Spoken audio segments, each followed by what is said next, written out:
Putri dari Ilmu Ekonomi Angkatan 50 dan owner dari Jasmine Snack House.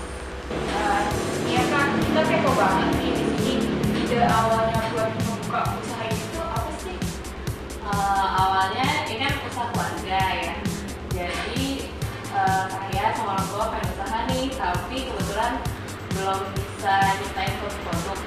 Akhirnya kita mikir kalau di masa kita Yasmin itu, jadi kita menghimpun para penjual yang ada di sekitar Yasmin yang marketnya belum besar. Akhirnya produknya itu jadi satu nih di Yasmin Snack House. Jadi kan orang-orang lebih banyak yang beli, keuntungan mereka pun jadi lebih besar juga gitu.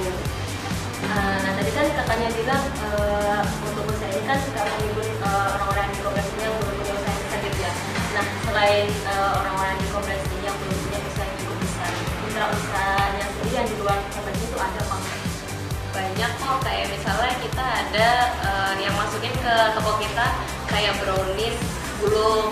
Terus itu brownies gulung itu dia produksinya di daerah Budi Agung, di Jalan Baru. Terus ada juga yang masukin ke kita kayak jamu tapi dalam kemasan kayak kunyit asam, temulawak itu malah dari Sentul gitu. Jadi banyak, udah banyak yang dari luar juga.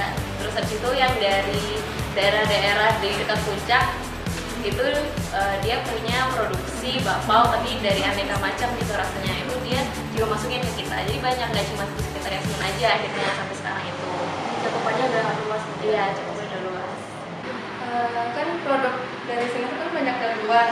Ada nggak sih produk yang bisa kita sendiri yang dibuat di sini?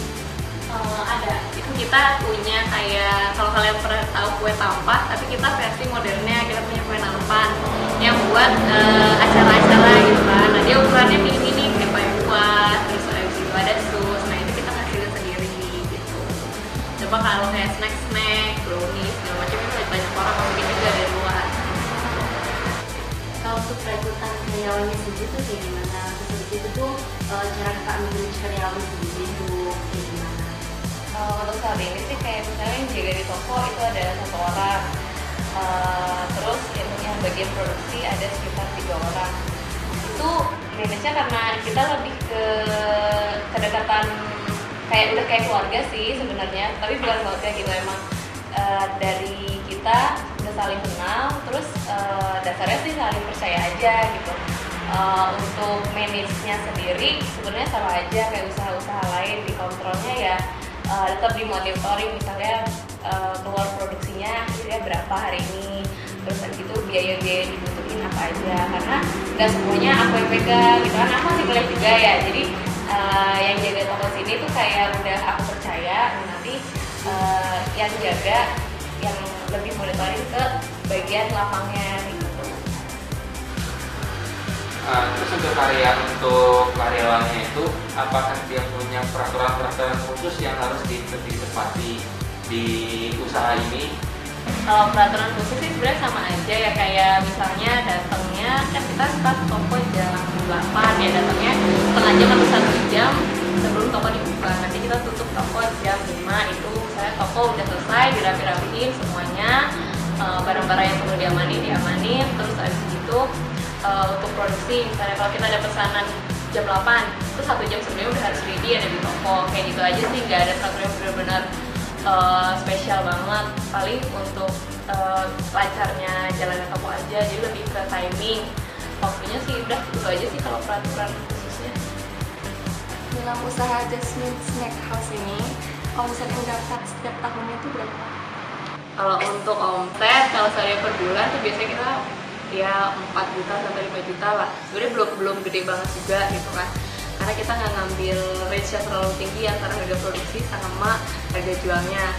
Jadi kalau untuk 1 tahun ya, kalau sebulannya sekitar 4 juta ya, sekitar 40-an juta lah ya kalau setahun. Itu omsetnya ya, bukan untungnya.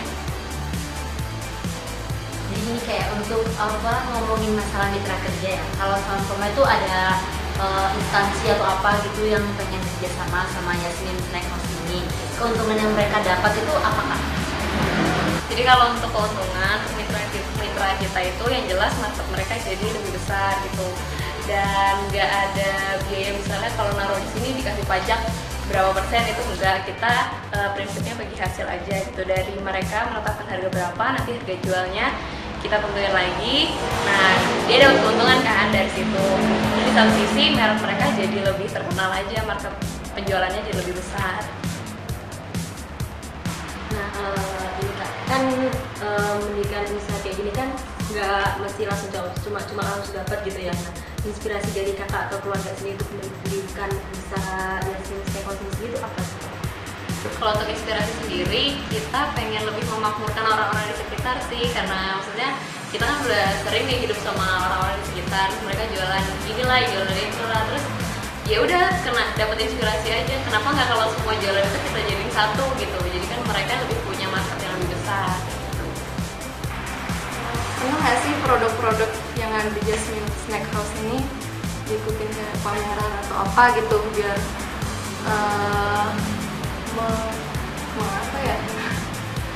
memperkenalkan ini produk Yasmin Steakhouse gitu, UKM atau apa gitu? Sejauh ini sih kalau ikut pameran belum pernah, belum coba ya. Cuma kita sekarang fokusnya lebih masalah ke catering, terus habis itu event-event gede gitu. Jadi pasokan makanannya dari kita gitu. Misalnya kita ada kerjasama sama kurang lebih 8-9 catering lah. Jadi tiap mereka ada acara, ngambil kuenya dari kita. Itu buat target ngeluarin produk dalam jumlah banyak sih. Jadi kan keluarnya langsung 500-600 box kayak gitu. Nah, tadi kita udah wawancara banyak banget nih sama owner dari Yasmin Steakhouse. Nah, semoga apa